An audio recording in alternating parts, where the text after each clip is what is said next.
नमस्कार, आप देख रहे हैं अपना बिहार और आपके साथ मैं हूं विवेक। मुख्यमंत्री नीतीश कुमार के बड़े बयान की बात सबसे पहले उन्होंने कहा कि आरक्षण का जो प्रावधान है वही रहेगा। मुख्यमंत्री ने ये बातें कही हैं। केंद्र में भी लागू होना चाहिए बिहार का फॉर्मूला। और मुख्यमंत्री नीतीश कुमार ने बयान के तौर पर एक बड़ी बात कही, पिछड़ा कोटे में अति पिछड़ा को अलग से आरक्षण मिलना चाहिए। केंद्र में सिर्फ पिछड़ा वर्ग को मिल रहा है आरक्षण। तो मुख्यमंत्री ने ये बातें स्पष्ट की हैं और उन्होंने कहा है कि पिछड़ा कोटे में अति पिछड़ा को अलग से आरक्षण मिले, केंद्र में सिर्फ पिछड़ा वर्ग को आरक्षण मिल रहा है। तो मुख्यमंत्री का एक बड़ा बयान, केंद्र में भी लागू हो बिहार का फॉर्मूला।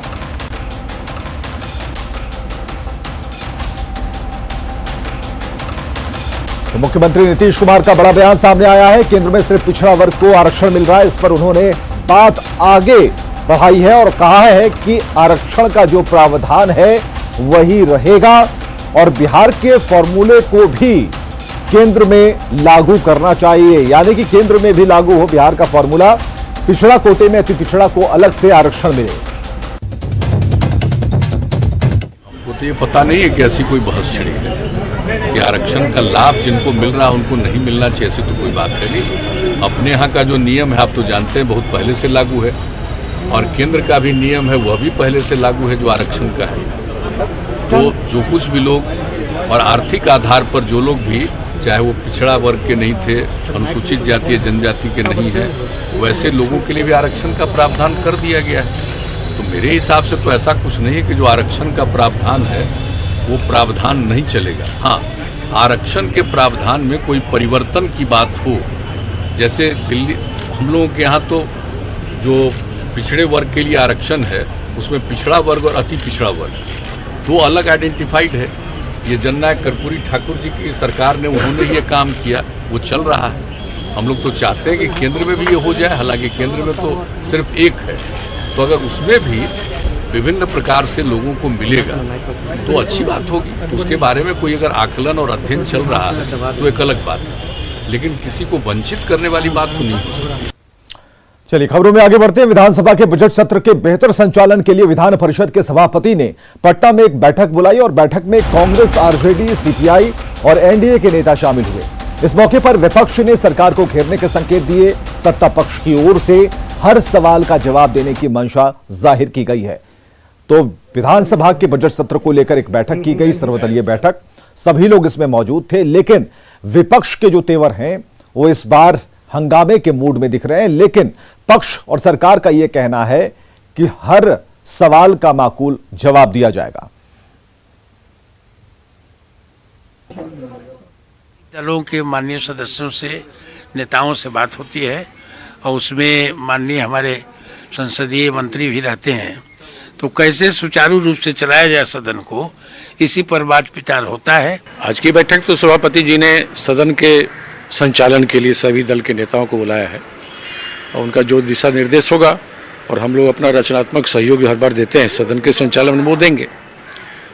इस बजट सत्र में चूंकि काफ़ी दिनों के बाद हो रहा है, पिछला 2 सत्र सिंबॉलिक एक आध दिन के लिए हुआ था, तो जनहित से जुड़े कई प्रश्न पिछले 1 साल से उठा ही नहीं गया।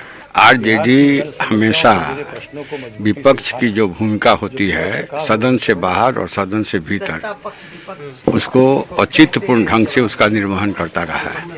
हम जनप्रतिनिधि हैं तो जनता के सवाल को यहाँ पर उठाना और सरकार को बाध्य करना कि उन सवालों का हमें जवाब मिले और जन समस्याओं का समाधान हो, इसके लिए हम लोग पूरी मुस्तैदी के साथ उन सवालों को उठाने का काम करेंगे। तो बजाय हंगामे के क्वेश्चन के माध्यम से, ध्यान आकर्षण के माध्यम से, 0 आवर के माध्यम से, बजट पर चर्चा के माध्यम से जनहित की बातों को रखना चाहिए। सत्ता पक्ष स्वागत करेगा। इधर विधानसभा स्पीकर विजय कुमार सिन्हा ने बजट सत्र को लेकर सभी विभागों के नोडल पदाधिकारियों के साथ बैठक की है। इस मौके पर अध्यक्ष ने कहा कि विधानसभा में पूछे जाने वाले प्रश्नों को सरल भाषा में लाया जाए, जिससे कि सबको आसानी होगी। विजय सिन्हा ने कहा कि कई बार जटिल शब्दों की वजह से सवालों का सही जवाब नहीं मिल पाता।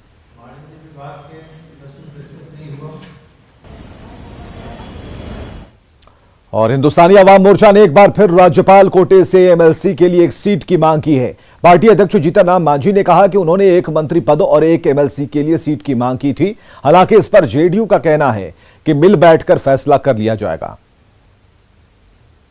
देखिए, बार बार बात करने के सिद्धांत में हम विश्वास नहीं करते हैं। एक बार जब बात हो जाती है, चाहे हमसे बात हो या किसी की बात हो, हम उस बात को कैरी आउट करते हैं। तो जब बात बहुत पहले हो गई थी कि हमें एक मंत्री पद और एक एमएलसी नॉमिनेशन में दीजिएगा, मौन सहमति थी। विधानसभा चुनाव के बाद जेडीयू संगठन में लगातार बदलाव हो रहा है। पार्टी ने पहली बार उत्तर बिहार और दक्षिण बिहार को बांटकर 2 युवाओं को बड़ी जिम्मेदारी दी है। अंकित तिवारी और श्याम पटेल को युवा प्रदेश अध्यक्ष बनाया गया है। जिम्मेवारी मिलने के बाद दोनों युवा अध्यक्ष बेहद उत्साहित हैं और इन नेताओं से बात की आनंद अमृतराज ने। इस वक्त हमारे साथ 2 युवा मौजूद हैं जो जेडीयू के युवा वोटरों को या फिर युवाओं को लुभाने के लिए बड़ी जिम्मेवारी इन्हें दी गई है। उत्तर बिहार और दक्षिण बिहार 2 भागों में बांटकर युवा अध्यक्षों की नियुक्ति की गई है, श्याम पटेल और अंकित तिवारी। श्याम जी, आपको बहुत बहुत बधाई हो। बहुत बहुत धन्यवाद। बड़ी जिम्मेवारी मिली है युवाओं को जोड़ने का। पार्टी से क्या कुछ अभियान आप करेंगे, कैसे जोड़ेंगे? हम लोग तो माननीय मुख्यमंत्री श्री नीतीश कुमार जी और श्री आरसीपी सर के सच्चे सिपाही, तो हम लोग अभी तो भाई 1-2 दिन अभी बधाई का कार्यक्रम हम लोग पूरा जम के लेंगे। उसके बाद हम लोग यही सोचकर काम करेंगे कि जो माननीय मुख्यमंत्री श्री नीतीश कुमार जी का जो विकास किया हुआ है पूरे बिहार भर में, उसके माध्यम से सारे बिहार के युवाओं को एक साथ एक सूत्र में बांधने का काम करेंगे। जो हम लोग काम करेंगे, माननीय मुख्यमंत्री श्री नीतीश कुमार का जो नौजवानों के लिए किया गया काम है, हम लोग जो है उसको पंचायत तक ही नहीं बूथ तक पहुंचाने का काम करेंगे। और हर एक युवा को आज उनको बताना पड़ेगा कि अब जो है राज जो है आज भी लोकतंत्र है और हम दूसरी तरफ देख रहे हैं कि लोग जो है आज भी राजतंत्र को फॉलो करने का काम कर रहे हैं। तो सबसे बड़ी बात है, हमारी दल ने ये उदाहरण दिया है कि आज एक गरीब का बेटा भी युवा का जो है नेतृत्व कर सकता है और इस गरीब के बेटा हर एक गरीब के बेटा को भी मौका मिलना चाहिए कि वो राजनीति में आए और एक अच्छी राजनीति का जो है परिचय देने का काम करें। तो श्याम पटेल और अंकित तिवारी के ऊपर बड़ी जिम्मेवारी है कि आने वाले विधानसभा चुनाव के पहले पार्टी में युवाओं को कैसे जोड़ें, इसको लेकर इन्होंने रणनीति भी तैयार कर ली है। कैमरामैन सुबोध के साथ आनंद अमृतराज, न्यूज 18 नेटवर्क, पटना।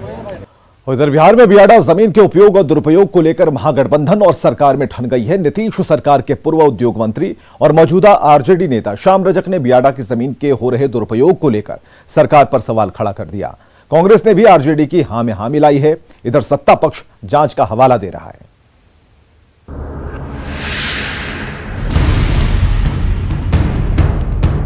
बिहार में बियाडा की 6500 एकड़ जमीन है। राजधानी पटना के पाटलिपुत्र इंडस्ट्रियल एरिया में भी बियाडा की जमीन कई एकड़ में फैली हुई है। पूर्व उद्योग मंत्री और आरजेडी नेता श्याम रजक ने बियाडा की जमीन पर खुले मॉल, हॉस्पिटल, हाउसिंग कॉम्प्लेक्स और अन्य निर्माण का आरोप लगाते हुए नीतीश सरकार को कटघरे में खड़ा किया है। श्याम रजक ने कहा कि उन्होंने बतौर उद्योग मंत्री रहते बियाडा की जमीन पर उद्योगों को छोड़कर दूसरे तरह के कामों पर जांच के आदेश दिए थे, लेकिन उनके मंत्री पद से हटते ही न केवल ये जांच बल्कि जांच रिपोर्ट भी ठंडे बस्ते में चली गई। श्याम रजक के इस आरोप को कांग्रेस का भी समर्थन मिला है।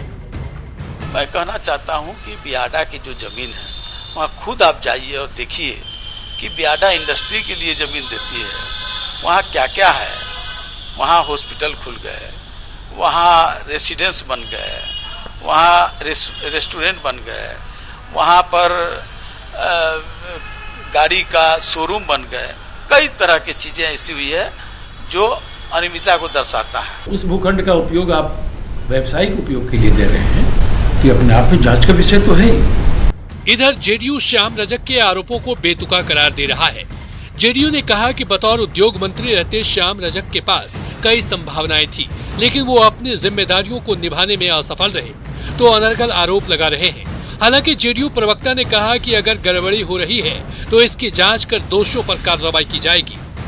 नीतिगत कई ऐसे वो फैसले ले सकते थे या राज्य सरकार से आग्रह कर सकते थे जिससे बिहार का परिदृश्य बदल सकता था, लेकिन एक मंत्री के तौर पर वो पूरी तरह से असफल रहे हैं और इसीलिए उनके बयानों को कोई गंभीरता से नहीं लेता है। लेकिन वहाँ इस तरह से कंस्ट्रक्शन खड़ा किया जा रहा है। अगर ऐसा कोई भी प्रश्न सामने आएगा, संज्ञान में आएगा, तो निश्चित तौर पर ऐसे लोगों के साथ कोई रियायत बरती नहीं जाएगी। इधर सत्यजीत सिंह और उद्योगपतियों की माने तो बियाडा की जमीन का 20% भाग सर्विस सेक्टर को दिए जाने का भी प्रावधान है और इस बात को नजरअंदाज नहीं किया जा सकता है। तो हमें लगता है कि जो भी इंडस्ट्रियल एरिया है इस राज्य में, उसमें अगर जो भी सर्विस सेक्टर के कुछ यूनिट चल रहे हैं, चाहे आईटी पार्क हो, चाहे कोई हॉस्पिटल्स हो, चाहे कोई स्कूल हो, या जो भी जैसे मॉल है, तो वो सब उसी प्रावधान के अंतर्गत ही चलते हैं कि मिनिमम 20% जो है सर्विस सेक्टर को दिया जाए। बियाडा की जमीन को लेकर बिहार में राजनीतिक परवान पर है। विपक्ष और सत्ता पक्ष की तकरार के बीच बियाडा की जमीन के उपयोग का सच किस रूप में सामने आता है, फिलहाल ये बता पाना मुश्किल है। लेकिन इस मामले ने पहले से ही औद्योगिक पिछड़ेपन का दंश झेल रहे राज्य में नई परेशानी खड़ी कर दी है। न्यूज 18 के लिए पटना से संजय कुमार की रिपोर्ट। चलिए बात करेंगे उस शराबबंदी वाले बिहार की, जहां सख्ती के बाद भी जहरीली शराब पीने से लोगों की जान जा रही है। गोपालगंज में 2 लोगों की मौत के बाद शराब से जान जाने की बात कही जा रही है और इसके बाद हड़कंप मचा है। जान पर भारी पड़ा जाम।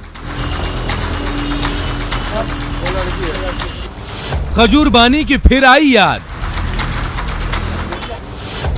जहरीली शराब ने ली जान। 5 साल बाद फिर मचा हाहाकार। पुलिस प्रशासन पर सवाल। शराबबंदी में कहां से पी शराब? गोपालगंज सदर अस्पताल की ये तस्वीरें 5 साल पुरानी याद को ताजा कर रही है। तब शराबबंदी कानून लागू ही हुआ था। उसके कुछ ही महीने बाद जिले के खजूरबानी में 19 लोगों की मौत से मातम पसर गया था। एक बार फिर उसी जहरीली शराब ने 2 मजदूरों की जान ले ली। गोपालगंज में जहरीली शराब पीने से 2 लोगों की मौत हुई है। अभी हम सदर अस्पताल में हैं और देखेंगे कि यहाँ पर एक डेड बॉडी यहाँ पर है जिनकी उम्र 50 साल है। और उसके अलावा आप एक और शव देखेंगे, यहाँ पर सदर अस्पताल के जो इमरजेंसी वार्ड है इसके बाहर पड़ा हुआ है और जो नगर थाना इंस्पेक्टर वो भी मौके पर पहुँचे हुए हैं। पुलिस मामले की छानबीन कर रही है और ये पूरा घटना जो है विजयपुर थाना के मझवलिया गाँव का है। और यहाँ पर कोई नरसिंह शाह का चिमनी है जहाँ पर ये काम करते थे। पापा क्या नाम है उनका? बुधवा बुधवा कर्मा। और एक और जो दादा के मौत उनका क्या नाम है? कर्मा और बुधवा। अच्छा, इनका बुधवा, उनका नाम कर्मा है। तो कैसे डेथ हुआ इनका? कैसे बीमार हुए थे? उनका पेट दर्द करत रहे और बिहने पेशाब कर उठा 4-3 बजे, फिर सुता। फिर 2 आदमी जाके दारू पिया शाम को, दारू पिया, 2 आदमी ये पिया, एक गांव का जो मनसीगिरी करता है ना वो भी दारू पिया। ठीक है, तो घर में क्या उसका कैसा हालत है तो कोई देखने नहीं गया है। बस इतना ही बात मैं देख। दोनों मृतक झारखंड के गुमला जिले के रहने वाले हैं।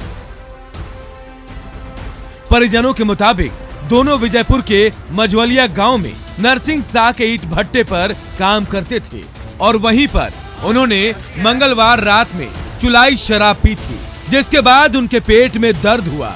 भोरे रेफरल अस्पताल में भर्ती कराया गया। वहां से गोपालगंज सदर अस्पताल रेफर किया गया, लेकिन रास्ते में ही दोनों ने दम तोड़ दिया।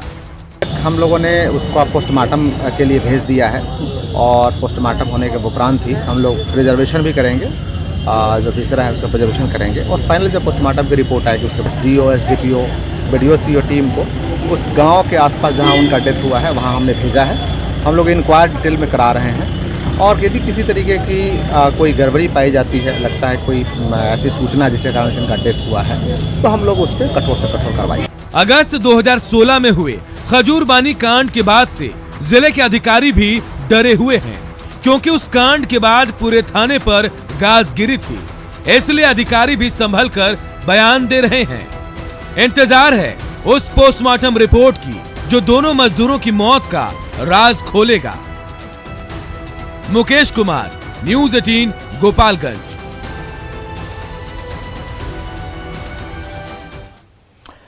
तो जहरीली शराब ने कब कब लोगों की जान ली। गोपालगंज के मझवलिया में 2 मजदूरों की मौत हुई। 2021 में कैमूर में जहरीली शराब पीने से 3 लोगों की मौत हुई। इसी तरह 2018 में भी ऐसी घटना हुई बेगूसराय में, जहां शराब पीने से 4 लोगों की मौत हुई।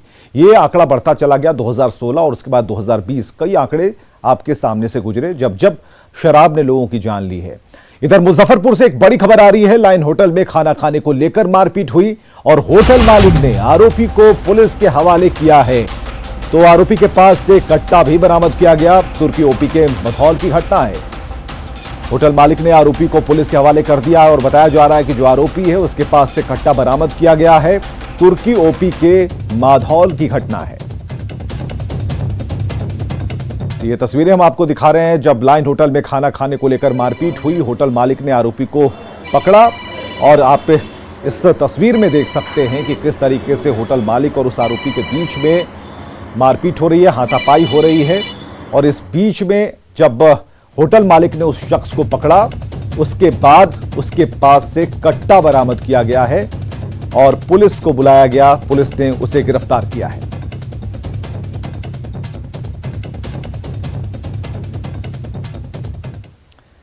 खगड़िया के रामकुमार शर्मा अरुणाचल प्रदेश में उल्फा उग्रवादी संगठन की कैद में हैं। रामकुमार शर्मा की रिहाई के लिए उनके परिजन लगातार प्रयास कर रहे हैं। जाप अध्यक्ष पप्पू यादव ने दावा किया है कि उन्होंने रामकुमार की रिहाई के लिए उल्फा चीफ परेश बरुआ और रामकुमार जिस ऑयल कंपनी में काम करता था उसके डायरेक्टर सुब्रत पाल से फोन पर बात की। पप्पू यादव ने कहा कि उल्फा की तरफ से कहा गया है कि अगर ऑयल कंपनी उनकी डिमांड नहीं मानती तो रामकुमार को जान से मार दिया जाएगा। वहीं ऑयल कंपनी के डायरेक्टर सुब्रत पॉल ने भरोसा दिया है कि कंपनी रामकुमार की रिहाई के लिए हर संभव कोशिश कर रही है। तो कौन है रामकुमार शर्मा और क्या है पूरा मामला, इसे भी आप जानिए। खगड़िया का रहने वाले हैं रामकुमार शर्मा। अरुणाचल प्रदेश में रामकुमार काम करते हैं। अरुणाचल प्रदेश में रामकुमार का अपहरण किया गया था। उल्फा उग्रवादियों ने उनका अपहरण किया और 15 करोड़ रुपए की फिरौती मांगी।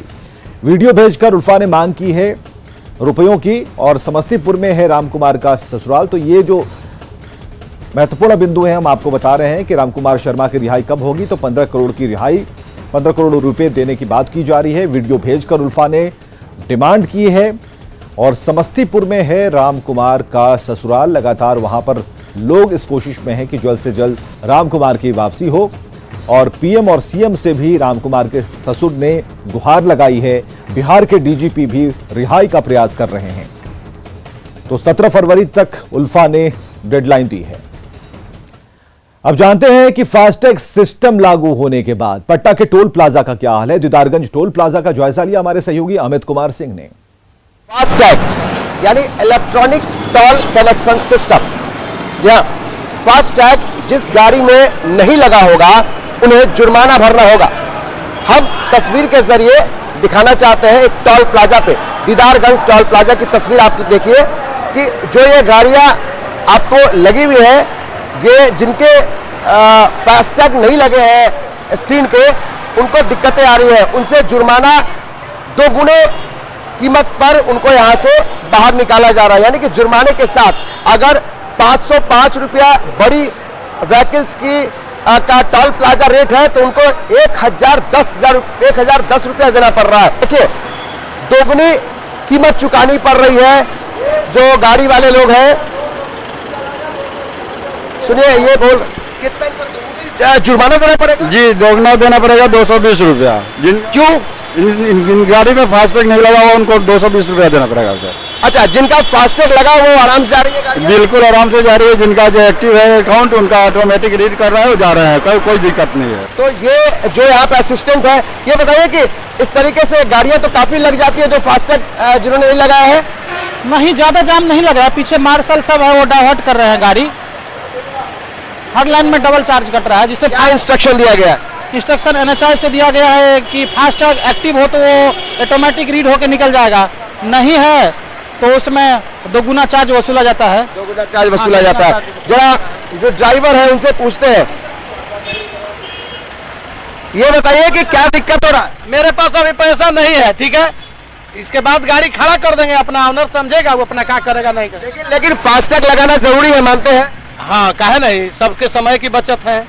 तो ये ड्राइवर है, ये कह रहे हैं कि मेरे पास पैसा नहीं है इसलिए जो 2 गुना जुर्माना है वो भरना पड़ सकता है। ऐसी परिस्थिति में वो गाड़ी अपना पीछे कर लेंगे, जब मालिक आएंगे, गाड़ी मालिक, तब ये गाड़ी यहाँ से निकालेंगे। तो यानी कुछ लोगों को दिक्कतें भी हो रही हैं, लेकिन ये जानकारी वाकई में जो NHI है उस तरफ से दिया गया है, सरकार की तरफ से दिया गया है कि जो भी गाड़ी जो बिना फास्टैग के जाएगी उनको जुर्माना भरा जा सकता है। लेकिन जो यहाँ पे असिस्टेंट जो यहाँ पे टीम है NHI की तरफ से टोल प्लाजा पे, वो लगातार लोगों को समझा रहे हैं और यहाँ पे जिनके पास फास्टैग नहीं लगा है उनको अलग से सुविधा दी गई है कि आप 1 मार्च के पहले तक फास्टैग लगा लें और गाड़ियों के स्क्रीन पे कि जो शीशा है फ्रंट साइड पे उसको लगाया जाता है। तो ये कुछ तस्वीर, कुछ रियलिटी टेस्ट आपके सामने रखा है। ये बताता है कि किस तरीके से फास्टैग आने के बाद समय तो बचता है, लेकिन लोगों को परेशानियां थोड़ी उठानी पड़ रही है और इससे बचने के लिए जरूरी है कि आप भी फास्टैग लगाएं अपने गाड़ियों के शीशे पे। अमित कुमार सिंह, न्यूज़ 18 पटना। इधर पटना में अब रोबोटिक के डिवाइस के जरिए मैनहोल की सफाई होगी और आज कंकड़बाग अंचल से इसकी शुरुआत हो गई। उम्मीद जताई जा रही है कि इससे शहर में जल जमाव की समस्या नहीं होगी। कंकड़बाग इलाके का जायजा लिया हमारे सहयोगी रजनीश कुमार ने। ऐसे में कई तकनीकी परेशानी आ सकती है, लेकिन जब ये लोग ट्रेंड हो जाएंगे उसके बाद राजधानी पटना के बड़े बड़े नाले और गहरे नाले में रोबोट ही अब सफाई करेगा। और हम इस बात की जानकारी इनसे लेंगे, यहाँ पर जो ऑपरेटर है उनसे हम पूछते हैं कितनी खासियत है इसमें और क्या सब फायदा होगा इससे। जी, इससे खासियत ये है कि जो मजदूर पहले जो काम करते थे वो अपना जान जोखिम में नहीं डालेंगे। जो भी अचरा कचरा शीशा उसा जो अंदर में रहते थे, पैर में लग जाते थे मजदूर लोग को, उससे छुटकारा हो जाएगा उन लोगों को। अभी से फायदा ये हो जाएगा कि मजदूर को अंदर जाना नहीं पड़ेगा। आप लोग ट्रेनिंग लिए हैं अब तो संचालित कर लेंगे आप लोग? जी जी जी, ये आराम से हम लोग, ये बहुत ईजी ऑपरेट करने के लिए है, इसे आराम से हम लोग ऑपरेट कर लेंगे। फंक्शन से आप दर्शकों को रूबरू कराइए कि क्या सब इसमें खासियत है, क्योंकि हम देख रहे हैं कि एक स्क्रीन भी दिख रहा है जिससे ये साबित हो रहा है कि अंदर गहराई कितनी है और कचरा कितना। देखिए, इसे एक्चुअली ऑपरेट करने में तो आसान रहता है, इसे मैं आपको ऑपरेट करके दिखाता हूँ। ये जो है सबसे पहले इसको नीचे जाने के लिए इस लीवर को हम लोग डाउन करते हैं, तभी ये नीचे जाता है। उसके बाद हम लोग इसको ओपन करते हैं। नीचे जाने के बाद जो क्लचर है उसको ऑन करते हैं। उसके बाद एक बार मुझे प्रोसेस करके आप दिखाइए। नीचे रोबोट जा रहा है, उसके कैसे आप निकालते हैं? जी जी, अभी ये ऊपर आ रहा है, कचरा जो है ऊपर आ रहा है। बिल्कुल, देखिए तस्वीर आपकी किस तरह से यहाँ से स्विच ऑन करने के बाद जो रोबोटिक मशीन है वो अंदर से कचरे को बाहर निकाल रहा है। यानी इसके वजन की अगर बात करेंगे तो 80 केजी का ये रोबोटिक मशीन है और 25 से 30 केजी एक बार में कचरे को ये बाहर निकालने की क्षमता रखता है। तो ये कितने देर में आप 25 केजी जो है कचरे उसको बाहर निकाल पाएंगे? अभी वही 10 से 20 मिनट लगभग में। 20 मिनट? जी। अच्छा, अगर ईंट पत्थर अगर है, कोई बड़ा अगर है स्टोन है तो कैसे निकालें? वो कैच कर लेता है, खुद ब खुद कैच कर लेता है। जाहिर है कि पटना वासियों को बड़ी सौगात मिली है और कहीं ना कहीं अब जो मेट्रोपॉलिटन सिटी है उसकी तर्ज पर पटना में भी अब रोबोट के जरिए ही मैनहोल की सफाई होगी। रजनीश कुमार, न्यूज़ 18 पटना।